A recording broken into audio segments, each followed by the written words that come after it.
with BTC Pay, it's really easy when it comes to on-chain stuff. If you just want to link an on-chain wallet and have a page up, it's literally a few minutes. If you want to do Lightning payments, they have a few options for you in terms of ease of use. If you want to be fully self-sovereign, you can absolutely go ahead. You can boot up a Lightning node in a couple of clicks.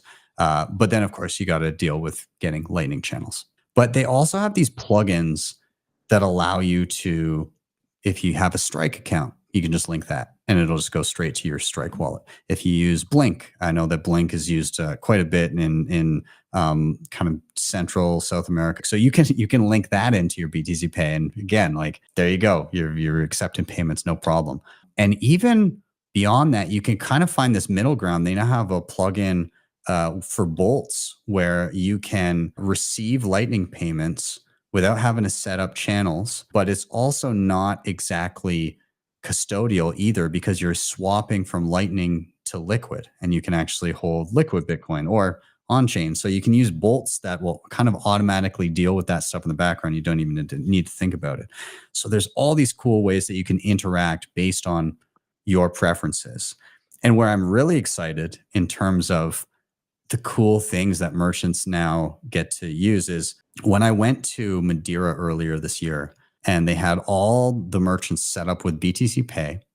They had all the merchants using this guy here. This is the Bitcoin Eyes point of sale machine, which you can link to your BTC Pay server and accept payments. So they had these. And so, yes, you could scan the QR codes and pay on chain or Lightning or whatever you wanted.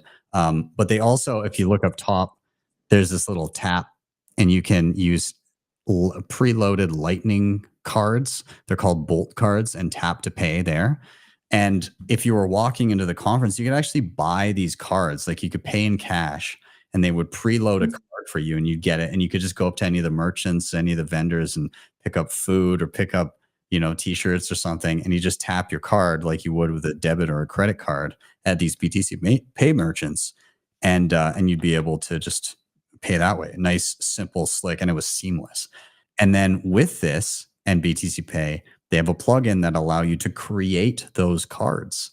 So you could be at an event and you could be, taking cash and preloading cards for people. So we've got this foundation, this open source, free to use foundation, and people are just iterating upon it and making just amazing things.